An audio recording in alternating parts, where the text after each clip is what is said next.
ரொம்ப சந்தோஷம். First of all எனக்கு டெல்லி பாபு சாருக்கு தான் நான் நன்றி சொல்லணும். ஏன்னா ஓமை கடவுளை முடிச்சுட்டு ஒரு இன்டர்வியூ வந்து நான் எடுத்தேன் ஒரு சேனலில், அவங்களோட அந்த மூவி டீமை. அப்போ நான் போய் கேட்டேன், சார் எனக்கு ஏதாவது வாய்ப்பு கொடுங்க சார், நான் அந்த மாதிரி சேனலில் பண்ணிகிட்ருக்கேன் அப்படின்னு. அப்போ சார் பார்த்துட்டு நான் கண்டிப்பாக கூப்பிட்றேன் அப்படின்னு சொன்னாங்க. நான் சரி எல்லோரும் சொல்கிற மாதிரி சொல்லுவாங்கன்னு நினச்சேன். பட் ஒரு 30 நாளில் ஒரு மாதத்துக்குள்ளேயே வந்துட்டு இந்த படத்துக்கான ஒரு கால் வந்து கூப்பிட்டாங்க. ஒரு நல்ல ரோலில் இருக்குது பண்ணுங்க அப்படின்னாங்க.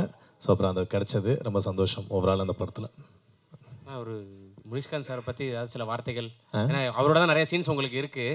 முனிஷ்காந்த் இருக்கட்டும், அந்த நாசர்னு ஒருத்தர் இருப்பார் எங்க சார், அந்த ஒரு கோஆர்டினேட்டர் ஒரு ஜென்டில்மேன் இருப்பார், இருக்காரா? ஏன்னா ப்ரொமோஷன் ஆரம்பிக்கும் போது சொன்னாங்க, அப்போ தான் ஃபஸ்ட்டு இப்போ சரி நம்ம மிடில் கிளாஸ் ரிலீஸ் பண்ண போகிறோம், ப்ரொமோஷன் ஆரம்பிக்க போகிற தம்பி நீங்கள் வந்துருங்க, வேறு லெவலில் இருக்குது அப்படின்னு. சரி ஓகேன்னு சொல்லி நான் உள்ளே போனேன். உள்ளே போகும்போது என்னை பார்த்தோன்னே சொன்னார், அடுத்த சிவகார்த்திகேயன் வந்தாச்சு அப்படின்னாரு. இப்போ ஒரு 20 பேர் பேசியிருக்காங்க. யாராவது என் பேரையோ இல்லை அந்த ஆட்டோக்கார ஒரு ஆள் இப்போ தெரியாது நம்ம பேர் சில பேருக்கு, அட்லீஸ்ட் ஒரு ஆட்டோக்கார மாதிரி ஒரு பையன் வந்தான், இது ஓகேனால அப்படி அந்த மாதிரி இருக்குது அவர். இதனால தான் நான் கூட யோசிப்பேன், முனிஷ்காந்த் எப்போ வந்து கதையின் நாயகன் கதாநாயகன் சொன்னாலே அவர் வந்து ஐயோ சார் நீங்கள் வர அதையாவது கிளப்பி விட்றாதீங்க சார், நமக்கு இதெல்லாம் சட்டாவது. நான் யோசிப்பேன், ஏன் சார் இப்படி நினைக்கிறீங்க அப்படின்னு. ஒருவேளை உண்மையிலேயே வந்து அவருக்கு அது ஏற்றுக்கிற மனப்பக்குவம் இல்லையா, இல்லை வந்து காமெடி ட்ராக் நல்லா போயிட்டுருக்கு, இவருக்கு பாட்டுக்கு இப்படி ஒன்றா மாட்டி விட்டு அதுக்கப்புறம் ஒரு படத்துக்காட்டி ஒரு வருஷம் வெயிட் பண்ண வருஷம் நம்ம பார்ப்பாங்க அதுதானே சார். அதேதான் இந்த மாதிரி ஒரு ட்ராக்கை செட் பண்ணி விட்டோன்னா அப்புறம் அவருக்கு வந்து ஒரு மல்டி அதை பண்ண முடியாது அப்படின்னு, அதனால இருக்குமோன்னு தெரில. அதனால் அவர் தான் நான் தேடிக்கிட்டு இருக்கேன். முடிச்சு போகும்போது அவர் பேசுகிறேன். பட் டு பி ஹானஸ்ட் எனக்கு வந்து உண்மையிலேயே நாங்கள் இப்போ டெலிவிஷனில் பண்ணுறோம், நிறைய பேர் சொல்லுவாங்க நல்லா காமெடி பண்ணுறீங்க, நல்ல ஒரு ஐடியாவாக நல்ல காமெடி ஸ்கிரிப்ட் ஒர்க்லாம் நல்லா பண்ணுறீங்க அப்படின்னு. பட் அது பிக் ஸ்க்ரீன்லாம் ஏன் வரதில்லை அப்படின்னு கேட்கும்போது ஆக்சுவலாக உண்மையிலேயே அது வேறையாக இருக்குது, இது வேறையாக இருக்குது. ஏன்னா இது ஒரு ப்ரிப்பேர்டு ஒர்க்காக இருக்குது. அது ஒரு ஸ்கிரிப்டாக எடுத்துகிட்டு அந்த கேரக்டரை நம்ம வந்து ஒரு உள்வாங்கி அதுக்கு மேலே போய் பண்ணும். இப்போ டெலிவிஷன்னா ஸ்பாட்டில் டக்குன்னு நமக்கு ஒரு டைமிங் சென்ஸ் இருந்தால் அது பண்ண முடியும். பட் இது ரொம்ப கஷ்டமான ஒரு வேலை. இதுக்குன்னு ஒரு ப்ரிப்பரேஷன் இருக்குது. அது வந்து நான் கிஷோர் அண்ணங்கிட்ட போனதுனால ஏதோ தப்பிச்சேன்னா, ஏன்னா ஃபஸ்ட்டு நாளே வந்து ஒரு ஸ்கிரிப்டோடு இருந்து இதான் இதை பண்ண போகிறீங்க, இதான் பண்ண போகிறீங்க, எல்லாம் பக்காவாக வந்து இது எங்களை எடுத்துக்கிட்டாரு. அதுக்கப்புறம் எங்கள் கூட ஒர்க் பண்ணவரில் வந்து முனிஷ் அண்ணன் ரொம்ப நல்ல மனுஷன். ஃபஸ்ட்டு அவர் வந்து ஒரு உண்மையிலே ஹீரோ மாதிரியே இல்லை, ரொம்ப ஜாலியாக இருப்பார். டக்குன்னு நான் தம் அடிச்சுட்டு பாதி வச்சு அதை எடுத்து அடிப்பார். ரொம்ப ஒரு கேஷுவலான ஒரு கை. அந்த மாதிரி எங்களுக்குள்ள ஒரு நல்ல ஒரு விஷயம். அப்புறம் மேம் கூட எனக்கு வந்து பெருசாக காம்பினேஷன் இல்லை, பட் அவங்கள எனக்கு தெரியும். அப்புறம் முனிஷ் அண்ணன், அப்புறம் கோடாங்கி ரிவ்யூஸ் அவர், அப்புறம் அந்த one and only the real OG Radha Ravi sir கூட இருந்துச்சு. ஏன்னா அவர் தான் எங்கள் எல்லாரையுமே வந்துட்டு செம்ம ஃபன் பண்ணார். எங்களுக்கு ஒரு 11 நாள் ஒரு 12 நாள் அவர் கூட ரொம்ப ஜாலியாக இருந்துச்சு. ஏன்னா யாரையுமே கலாய்ச்சிக்க மாட்டோம், பட் அவர் வந்தார்னா செட்டில் எல்லாரையும் கலாய்ப்பார். சுதர்சன் சார்லாம் வச்சு வாங்குவாப்பில் வேறு லெவலில். அது அந்த தம்பி வந்து பொண்ணுங்க கொஞ்சம் அழகாக இருந்தால் ஒரு மாதிரி கேமரா ஆங்கிள் செட் பண்ணுவான், நம்மளை கண்டிக்க மாட்டான் அந்த மாதிரி பேசுவார். அது மாதிரி ரொம்ப சின்ன விஷயம் கூட ரொம்ப சென்சிபிளாக இருக்கும் அவர் சொல்கிறதுலாம். ஒரு வாட்டி ஒரு ஷார்ட்டை கொஞ்சம் சீட் பண்ணி எடுக்கிறோம் சார், கொஞ்சம் அப்படி வாங்க சார், டக்குன்னு வந்துருங்கன்னா ஃபஸ்ட்டு கேமராவே மூவ் ஆகலை. அதுக்கு அவர் சொன்னார், இது ஃபஸ்ட்டு கேமராவை மூவ் பண்ணுங்க தம்பி, அப்புறம் ஆர்டிஸ்ட்டை கூப்பிடுங்க. வண்டலூரில் சாப்பிட்றதுக்கு இங்கே வாயை திறந்துட்டு போக முடியுமா? மிரண்டுட்டேன் நான். என்னடா மனுஷன், என்னடா இப்படி ஒரு ஸ்கில்லான ஒரு எப்பேற்பட்ட ஒரு பஞ்சை வந்து அசால்ட்டாக அடிக்கிறாரு. ஸோ அவர் கூடலாம் ஒர்க் பண்ணது நிறைய எனக்கு வந்து ரொம்ப நல்ல ஒரு எக்ஸ்பீரியன்ஸாக இருந்தது. அப்புறம் கோடாங்கி ரிவ்யூ சார், அவர் நிறைய ஹெல்ப் பண்ணார். அப்புறம் வந்து இவங்க இது பூர்ணேஷ், ஐயோ அது வேறு அப்படி சொல்லக்கூடாது, ஜெயம் ரவி சார் கூட ரவி மோகன் சொல்லாமல் விட்டலாம். இவரை வந்து இப்போ தேவ் அப்படின்னு தான் சொல்லணும். So Dev sir and Durai sir DD combo. ஜென்ரலாக ஒரு டிடி காம்போனா வந்து குடிக்கிறவங்கள பிடிப்பாங்க, இவங்க நடிக்கிறவங்கள பிடிக்கிறாங்கன்னு நினைக்கிறேன். ஸோ அற்புதமாக அந்த வகையில் எங்களுடைய இந்த க்ரூ வந்து ரொம்ப சந்தோஷமான ஒரு டீம். அவங்க கூட அந்த அந்த இது ப்ரொமோஷன் அப்போ தான் நான் அவங்கள மீட் பண்ணுறதுக்கு வாய்ப்பு கிடச்சிது. 2 பேருமே ரொம்ப ஸ்வீட், ரொம்ப ஜாலியாக பழகுனாங்க. ஓவராலாக படத்தை பற்றி சொல்லணுன்னா வந்து அதான் மிடில் கிளாஸ், அதுக்கு ஏற்ற மாதிரி விஷயம் இருக்கும். அது இல்லாமலும் ரொம்ப இன்ட்ரெஸ்டிங்காக வித்தியாசமாக செகண்ட் ஹாஃப்லாம் நிறைய சுவாரஸ்யமான விஷயங்கள்லாம் இருக்கும். ஸோ பாருங்கள். ஏன்னா ஃபஸ்ட்டு ப்ரொமோஷன் அப்போ சொன்னாங்க நவம்பர் 21 நம்ம படம் மட்டும்தான் வருது, வேறு லெவலில் இருக்குன்னாங்க. 3 நாளில் டப்புன்னு மாஸ்க்குன்னு ஒரு படம் வருதுனாங்க. அடுத்த ஒரு 2 நாளில் தம்பி இப்போ தான் இன்னொரு படம் வருதுனாங்க. இப்போ நம்ம வந்து ரீசெண்டாக ஒரு டீசர் பார்த்துட்டு வரேன், நவம்பர் 21 ஒரு கிட்டத்தட்ட ஒரு 7 படம் 6 படம் கிட்ட வருதுன்னு நினைக்கிறேன்.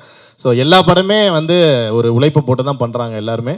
ஸோ உங்களுக்கு பிடிச்ச படங்களை வந்து நல்லா கொண்டாடுங்க. பட் இந்த படம் எங்கள் படம், நான் அதை வந்து கான்ஃபிடென்ட்டாக சொல்லுவேன். உண்மையிலேயே நிறைய பேர் மனசு பிடிக்கும், நல்ல ஒரு படம். அண்ட் இதுக்கு வாய்ப்பு கொடுத்த எல்லாருக்குமே என்னுடைய நன்றி. Thank you so much. நன்றிண்ணா, நன்றி. இப்போ அடுத்து என்னென்ன படங்கள், எவ்வளோ படங்கள் பண்ணிகிட்டு இருக்கீங்க? இந்த படம் வந்ததுக்கப்புறம் வாய்ப்புகள் நிறைய வரும்னு எதிர்பார்க்குறோம். நான் சொன்ன மாதிரி நீ பேசினேன். இல்லை நான் நல்ல முறையாக கேட்குறேன். இல்லை அப்படிதான், உண்மைதான். நான் சொன்ன மாதிரி தான், டெலிவிஷன் வேறு இது வேறு அப்படிங்கிறது புரிஞ்சுக்கிறதுக்கே ரொம்ப டைம் ஆகுது. பட் அதுக்கான ப்ரிப்ரேஷன் நான் வந்து இப்போ ஸ்டார்ட் பண்ணியிருக்கேன். ஒரு சில பெரிய படங்கள், அப்புறம் வெப் சீரிஸ் இந்த மாதிரி பெருசாலாம் கமிட் ஆகி பண்ணிகிட்ருக்கேன். ஸோ நல்லா வரும்னு நினைக்கிறேன். வாழ்த்துக்கள். இதில் பார்க்க ரொம்ப சந்தோஷம். வாழ்த்துக்கள். தேங்க்யூ. எல்லோருக்கும் வணக்கம். மிடில் கிளாஸ் வந்து ரொம்ப ரசித்து பிடிச்சி பண்ண படம். அதுக்கு காரணம் அதோட கதை அண்ட் கதைக்குள்ளே ரொம்ப ஸ்ட்ராங்காக உட்காந்துருக்கிற அன்புராணின்னு சொல்லுவேன். தேங்க்யூ கிஷோர் வாய்ப்புக்கு. ஏன்னா இதில் இந்த கேரக்டரில் நீங்கள் என்னை எப்படி வந்து கனெக்ட் பண்ணீங்கன்னு தெரியல. பட் ஐம் கிரேட்ஃபுல் பிகாஸ் விஜய்க்கும் அன்புராணிக்கும் ரொம்ப கான்ட்ராஸ்ட், ரொம்ப தூரம். அது ஆனால் வந்து நம்ம இல்லாத ஒரு விஷயமாக மாறி நம்ம பார்க்காத ஒரு வாழ்க்கையை வாழ்ந்து அதை ஸ்க்ரீனில் பார்க்கறது தான் பெரிய ஹை. அண்ட் அது இந்த படம் எனக்கு கொடுத்துருக்கு. அதை மிஸ் பண்ணாமல் பண்ணதுக்கு எனக்கு தான் நான் பேட் பண்ணிக்கணும். தேங்க்யூ. அண்ட் என்னோடய கோஸ்டார் கதைநாயகன் முனிஷ்காந்த் சார். இரிட்டேட் பண்ண தான் சொல்கிறேன். இந்த கேரக்டரை பொறுத்த வரைக்கும் மிடில் கிளாஸ் ஃபேமிலி மேன், ரொம்ப யதார்த்தமான ஒரு தோற்றம், நல்லா நடிக்கக்கூடிய ஒரு ஆள் தேவை. அதுக்கு உங்களை தவிர வேறு யாரும் பொருத்தமாக இருப்பாங்களான்னு எனக்கு தெரியல. அவ்வளோ நல்லா பண்ணியிருக்கீங்க, அவ்வளோ வாழ்ந்திருக்கீங்கன்னு சொல்வேன். உங்கள் கூட நடித்தது எனக்கு ரொம்ப சந்தோஷம்.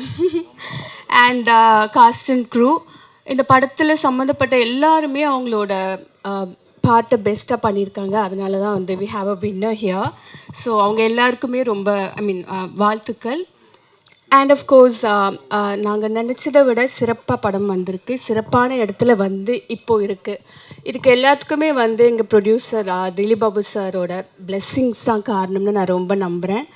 அண்ட் அவர் விட்ட இடத்துலேருந்து அதே பேஷனோட அதே வந்து அந்த லெகசியை வந்து முன்னே எடுத்துகிட்டு போகிற தேவன் துரைக்கு என்னுடைய வாழ்த்துக்கள்.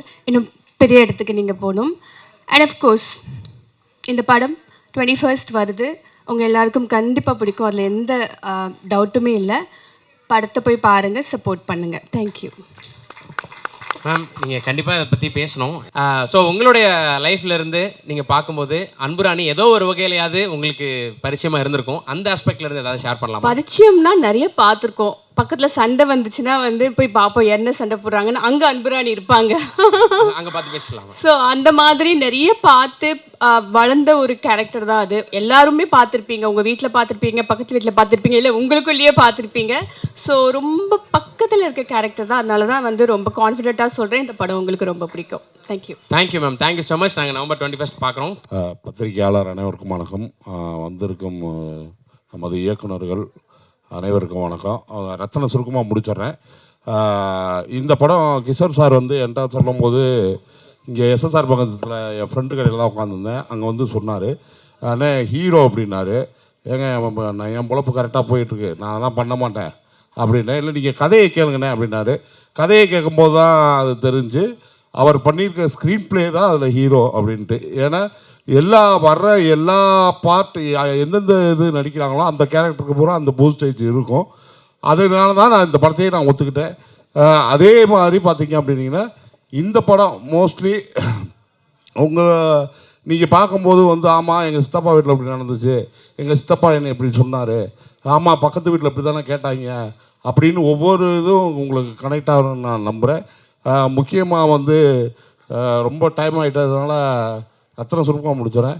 எடிட்டர் சாருக்கு பெரிய நன்றி, கேமராமேன் சாருக்கு பெரிய நன்றி, இயக்குனர் சார் கிஷோர் சாருக்கு பெரிய நன்றி, அது போக துரை தேவ் சாருக்கு மிகப்பெரிய நன்றி.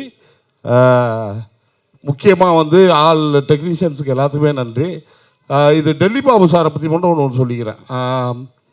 இப்போ வந்து கிஷோர் சார் என்கிட்ட கதை சொல்லிவிட்டு 4-5 கம்பெனி போனார். அந்த கம்பெனியில் ஒர்க் அவுட் ஆகலை. அப்புறம் திடீர்னு ஒரு நாள் ஃபோன் பண்ணார், தலைவரை இது மாதிரி ஆக்சஸ் எல்லாம் சொல்லியிருக்கேன் அப்படின்னாரு. அப்போ வந்து இவர் பட்ஜெட்டில் எனக்குன்னு ஒரு சம்பளம் போட்டு வச்சுருந்தார். அப்போ நான் சொன்னேன், சம்பளம் எவ்வளோ சொன்னீங்கன்னு. நீங்கள் போட்டிருந்த பட்ஜெட்டில் உள்ள இதுதான் அப்படின்னு சொன்னார். நான் சொன்னேன், ஏங்க நான் கம்பெனி ஆர்டிஸ்ட் வந்தீங்க, மரத நாணயம் ராட்சசன் பேஜ் இப்படி படிப்படியாக நான் அங்கே எவ்வளோ சம்பளம் வாங்குறது தெரியுமா, நீங்கள் இப்போ இந்த சம்பளம் போட்டு வச்சுருக்கீங்களே, அவங்க எப்படி நாம் எப்படி அதை மறுத்து இருக்க முடியும் அப்படின்னோடனே அப்படின்ட்டு சரி வாங்க அப்படின்னு போனேன். சாரி போனோடனே சார் வந்து கதை கேட்டாங்க, நல்லா இருக்குங்க, நீங்கள் பண்ணுறீங்களா அப்படின்னாரு. ஆனால் அவர் வந்து நான் எதிர்பார்க்காதோட இப்போ நிறையா பெரிய சம்பளமாக தான் கொடுத்தாரு. எனக்கு வந்து இதுக்கு முன்னாடி கொடுத்தாருலாம் அந்த சம்பளம் தான் எனக்கு கொடுத்தாரு. அதனால் வந்து டெல்லி பாபு சார் மாதிரி ஒரு ப்ரொடியூசர் வந்து இங்கே தமிழ் சினிமாவுக்கு தேவை. அது தேவ் சார் பூர்த்தி பண்ணுவார்னு நினைக்கிறேன். ஏன்னா நிறையா டேரக்டர்ஸை உருவாக்கின கம்பெனி ஆக்சஸ். இதனாலே இந்த படம் ஜெயிக்கணுன்ட்டு என் சுயநலமாகவே நான் சொல்லிக்கிறேன். நன்றி, வணக்கம். பேர் யாராவது விட்டுருந்தா மன்னிச்சிருங்க, ஏன்னா ரொம்ப டைம் ஆயிடுச்சு. தேங்க்யூ.